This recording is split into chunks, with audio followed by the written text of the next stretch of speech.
A posição do bloco PTB, MDB e PP é de que a gente possa votar a lei de licitações, os destaques apresentados e o único projeto de Brumadinho. Nós estamos prestes a um acordo em que, se chegarmos a ele, retiraremos a obstrução. O acordo ficou muito próximo dessa construção, mas não chegamos ao acordo. Não existe almoço grátis. Cada um paga pelo despacho de bagagem. Estamos aqui com pessoas defendendo cobrar do consumidor, penalizar o consumidor para ele dar o almoço grátis para as empresas. É um verdadeiro absurdo.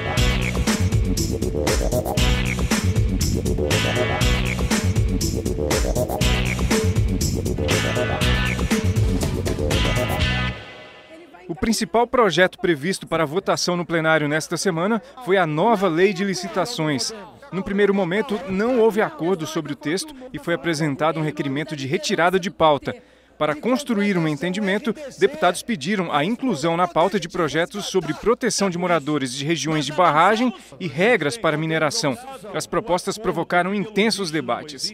Nós precisamos simplificar, nós precisamos ajudar quem emprega, ajudar quem produz, ajudar quem paga imposto nesse Brasil. E a nossa lei de estações é muito antiga, tem mais de 25 anos. Precisamos ajustá-la, precisamos fazer adequações. O projeto não é perfeito, mas nós precisamos de incentivá-lo e conseguimos melhorar ainda mais. Nós discutimos a necessidade de votar em conjunto na mesma sessão o texto base da licitação, o texto base dos textos de Brumadinho, para depois votarmos os destaques na mesma sessão. Isso tudo amanhã. Esse foi o acordo da reunião de líderes. A posição do bloco PTB, MDB e PP é de que a gente possa votar a lei de licitações, os destaques apresentados e o único projeto de Brumadinho, que é o projeto PL 2787. Esse é o acordo que o bloco está firmando aqui para ser votado. Fora disso, não tem acordo.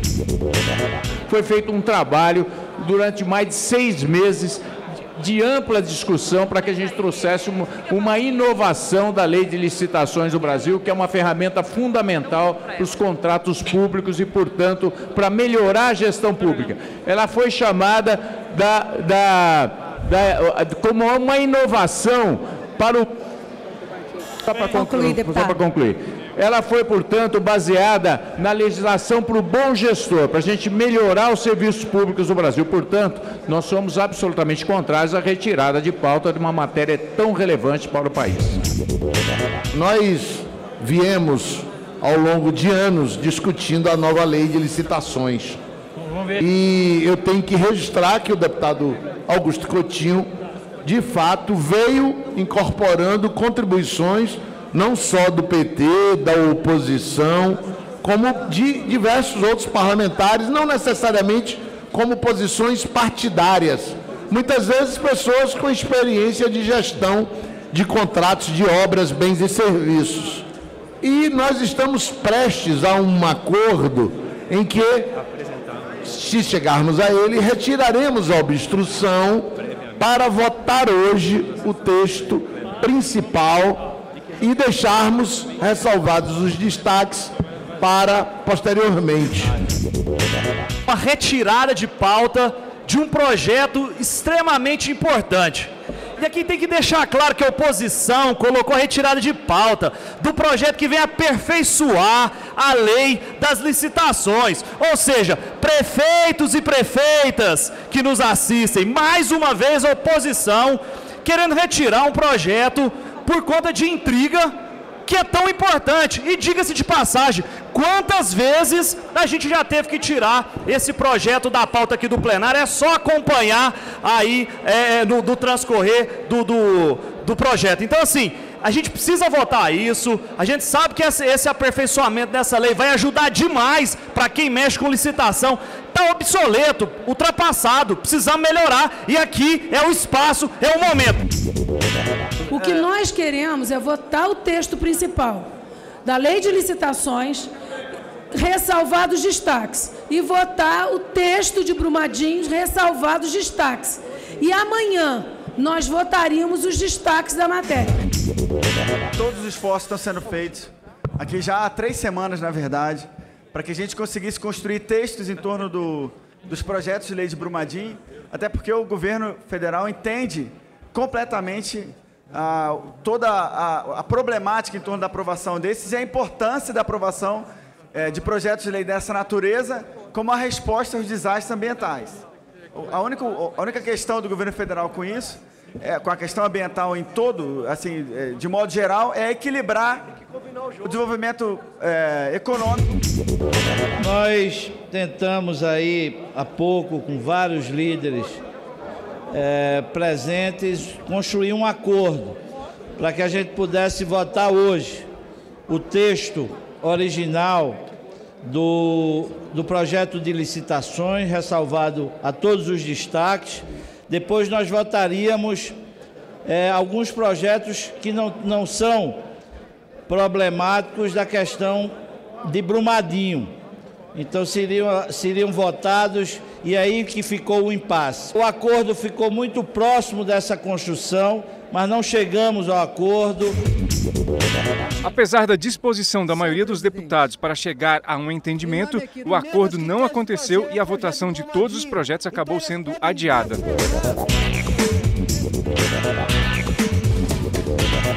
Outro assunto muito debatido em plenário foi o veto do presidente Jair Bolsonaro à franquia de uma bagagem de 23 quilos em viagens de avião com mais de 31 assentos. O presidente tem dito que tem escolhido ministros da área técnica. Ele recebeu um parecer do ministro da Infraestrutura recomendando o veto.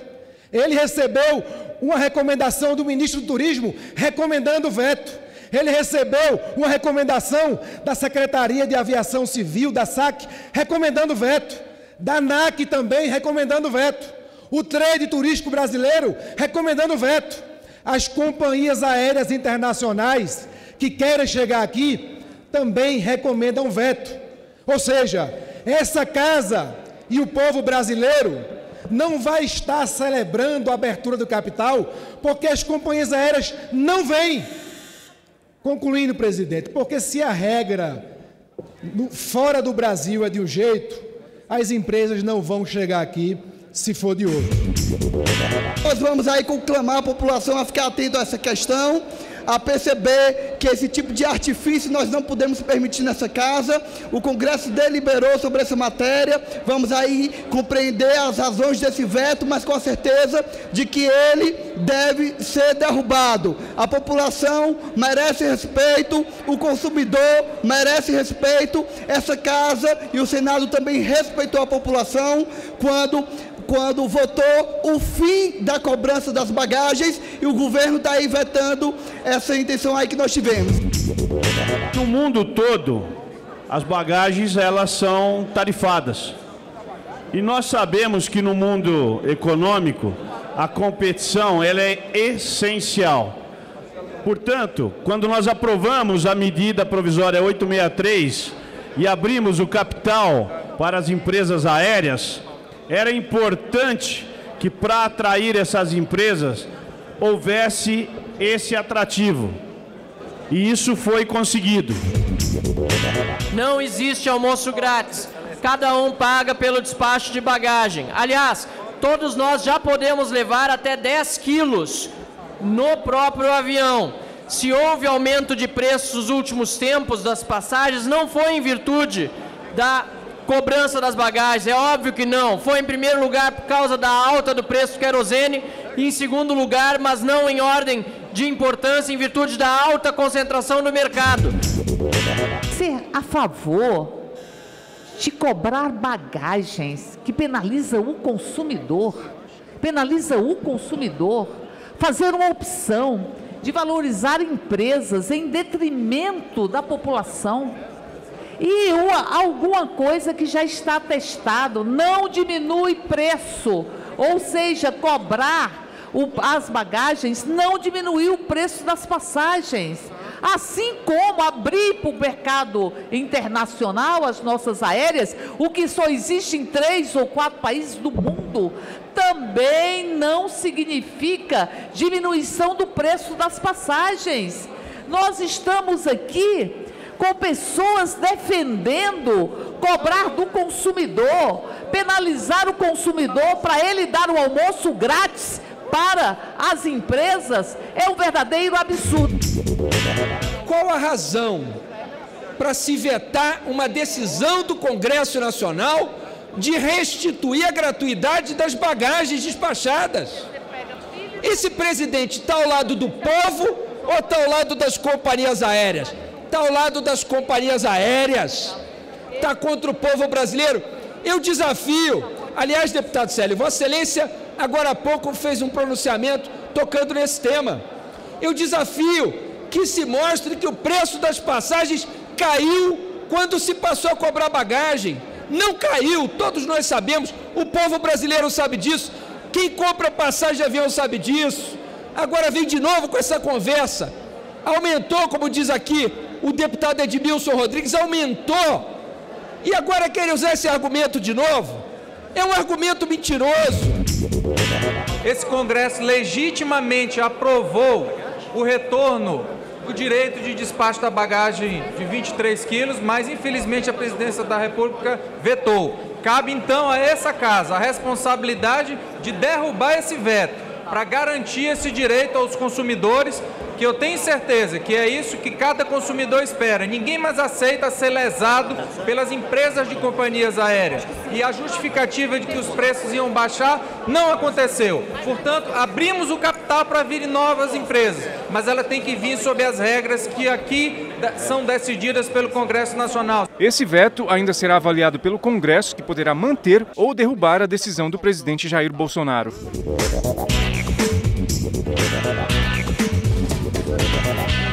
Outro tema central nas discussões do plenário foi o pedido de demissão feito pelo presidente do BNDES, o economista Joaquim Levy. A oposição fez críticas ao governo por causa da condução do assunto e os governistas defenderam o posicionamento do presidente Bolsonaro. É óbvio que o presidente nomeia e demite quem ele quiser, desde que a pessoa aceite, mas não é necessário a humilhação pública como presidente da República. Só para concluir, senhora presidente.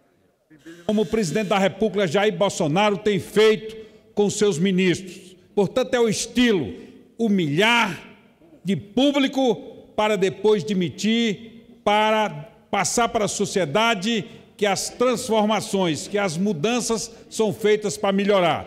O fracasso do seu governo leva sempre às demissões com desrespeito a um técnico ou a um político. Eu acredito até que ele já deveria ter ido embora há mais tempo, porque de pouco ele ajudou o BNDES. O BNDES precisa realmente que seja aberta a caixa preta daquele banco. O presidente Jair Bolsonaro deu a ele uma missão: saber aonde foi parar os 500 bilhões que o governo emitiu de título da dívida para capitalizar o BNDES. E essa missão ele não deu conta de dar recado a essa missão, ele já estava praticamente no 6º mês. A crise do BNDES tem uma razão patética, que não foi os rumos econômicos do governo, mas é porque um assessor já tinha trabalhado no governo do PT e essa foi a razão para uma desqualificada crítica ao presidente do BNDES naquele momento. Então é um governo que produz as próprias crises sem nenhum projeto de poder, sem nenhum projeto de governo. Foi dito anteriormente que o presidente Bolsonaro não tem um projeto de poder. Não tem mesmo. Quem tem um projeto de poder são os partidos totalitários que governaram o nosso país no passado. Estes sim tinham um projeto de poder autoritário e totalitário, não só para o Brasil, mas como para a América Latina como um todo. Agora é engraçado, senhora presidente, que fazem uma exigência do governo Bolsonaro, exigência essa que nós não víamos nos governos passados. Se o presidente demitiu o Levy do BNDES por falta de alinhamento, está corretíssimo. O presidente tem que exigir mesmo de seus ministros que haja um alinhamento. Agora a pergunta que fica é, os governos passados também não exigiam um alinhamento de seus ministros? Ainda no início desta semana, o presidente Jair Bolsonaro acatou a indicação do ministro da Economia, Paulo Guedes, e nomeou o economista Gustavo Montezano para presidir o BNDES. 88% de tudo que o Pará exporta é minério. E esse valor não retorna à população através da riqueza, através da qualidade de vida. O estado do Pará tem 44% da sua população vivendo abaixo da linha da pobreza, com menos de meio salário mínimo, e isso é quase o dobro da média nacional. Nós lutamos para que esse minério seja verticalizado, para que o governo federal aprove o fim da Lei Candir, podendo e possibilitando ao Estado do Pará arrecadar ICMS e, com esse recurso, gerar mais obras e qualidade de vida para o povo. Temas de interesse nacional debatidos em plenário, a reação e propostas dos deputados, fatos e opiniões. O forró, as festas juninas, fazem parte desta cultura rica do nosso país. É a festa mais diversificada, está presente em todos os lugares, que mais mobiliza pessoas, famílias pelo país afora. Portanto, é uma festa que realmente merece a homenagem de todos os baianos, de todos os brasileiros.